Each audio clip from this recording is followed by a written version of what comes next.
Is it really me, or is it true probably for more people than folks recognize that there are many people who have basically no enemies? I want to talk today on the Daily Summation from Kurt's Religion and Politics. By the way, I'm your host. I'm Kurt, and today is Thursday, the 2nd of September of 2021.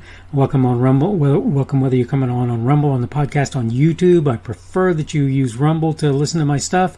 That is obviously up to you, and I'm not going to tell you that you have to do it.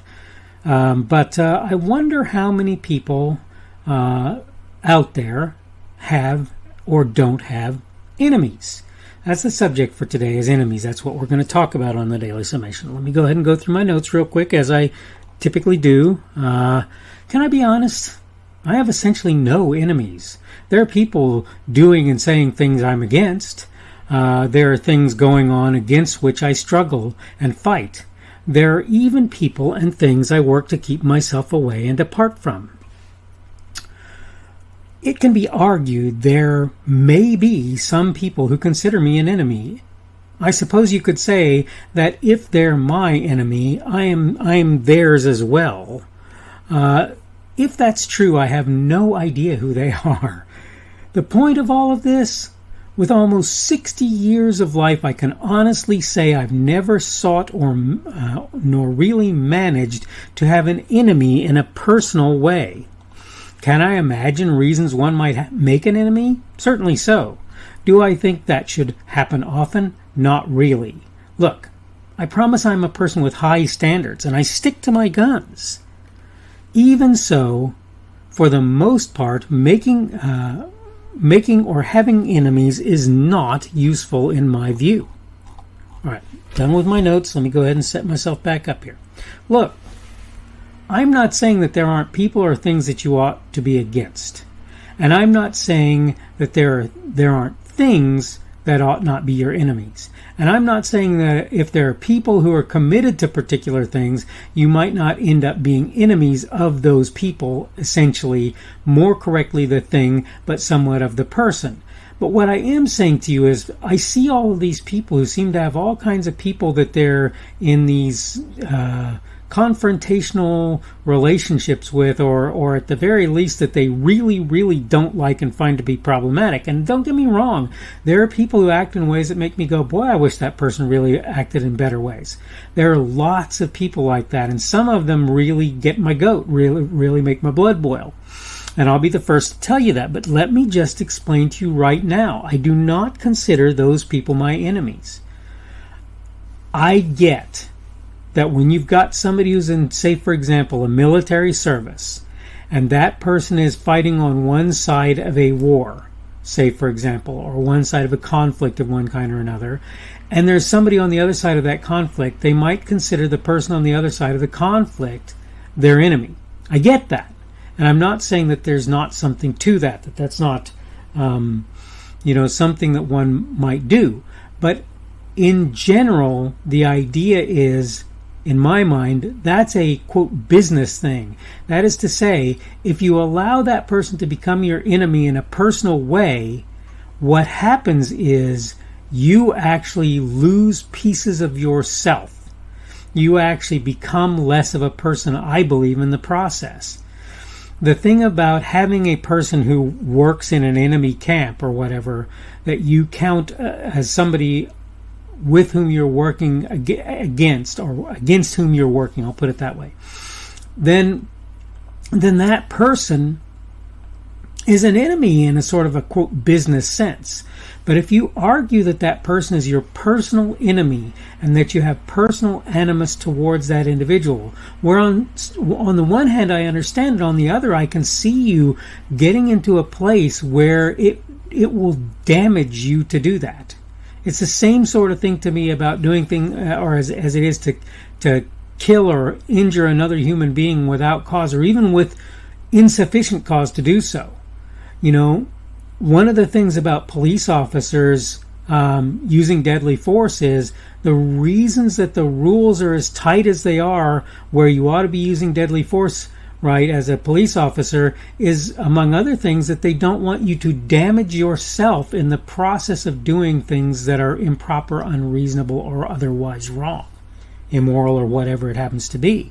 It isn't just that they're saying that that person deserves to live if they haven't done something that's deserving of their death. It is also that they're saying what you do to yourself when you kill somebody needlessly, and what you do to yourself when you take on enemies needlessly, this is damaging to you, to your psyche, to your soul, to your mental health, to your spiritual well-being. So many ways it's dangerous to you. I'm not sitting here saying that there aren't people who you can count your enemies if you choose to do so. I am saying that the way that ought to work is you ought to minimize, you shouldn't be consumed by that fact to begin with, and you ought to minimize your contact with those people except where you see it to be needful for you to make that contact. That's my attitude. If that's a problem for you, I get it, but I have to tell you, you're very likely to be damaged. You're very likely to be harmed by that. So whether it's hurting someone, whether it's killing somebody, whether it's counting somebody your enemy, I have to tell you that as a rule, you're better off to not do any of those things, and most particularly if they're needless.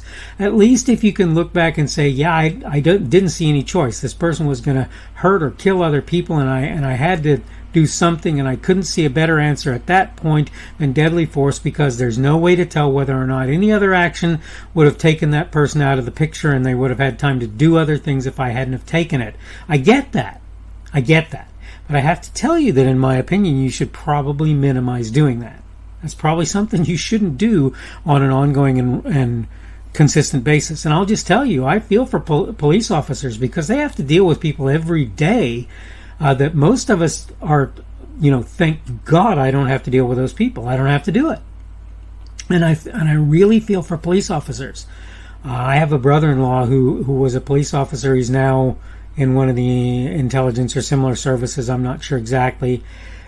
But he was a police officer, and he dealt daily with horrible situations. And just looking at that stuff on a daily basis has to scar you. I don't know a way around that. When you make enemies out of people, when you turn people into your enemies, you will have people about which, you will have animus that I just don't see any way, unless you're not willing to act, unless it's really necessary.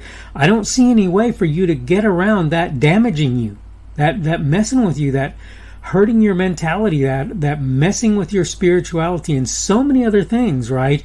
It's bad enough when there are physical things involved, but when you start to see things like people who are damaged for the rest of their lives because they had to deal with people who they treated as enemies, I really feel for people who are in that boat. I don't hate them. I don't want to hurt them. In fact, I want the exact opposite. I want for them to stop being hurt or hurting. This is what I want for those people. I'm just going to say it again.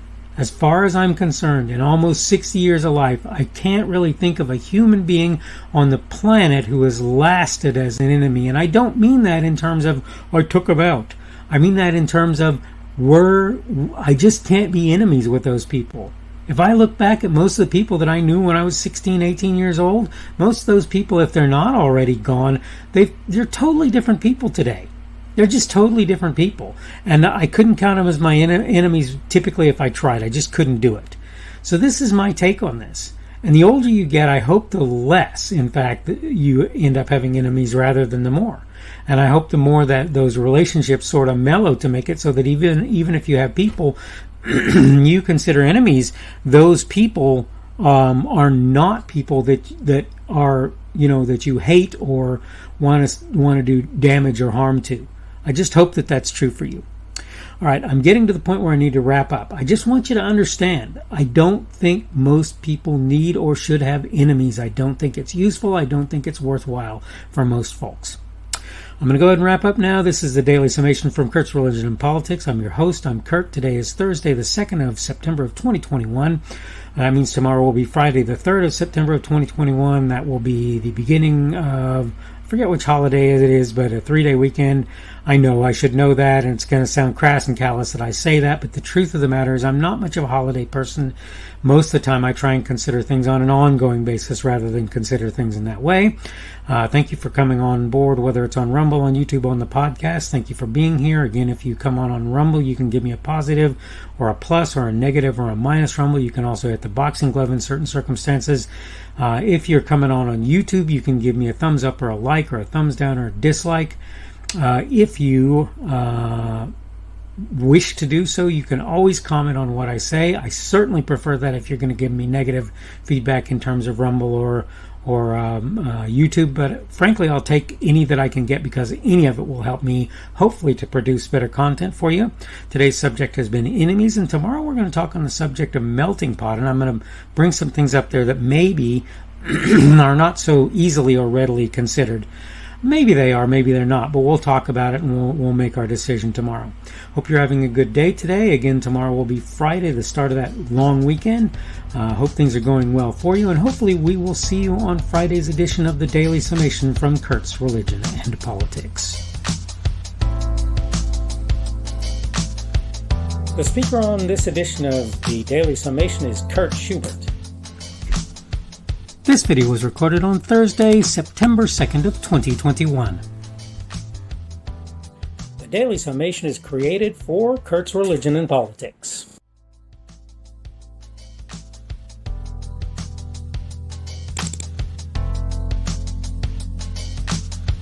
Thanks for watching this edition of the Daily Summation from Kurt's Religion and Politics. I hope you found it entertaining or instructional, or maybe both.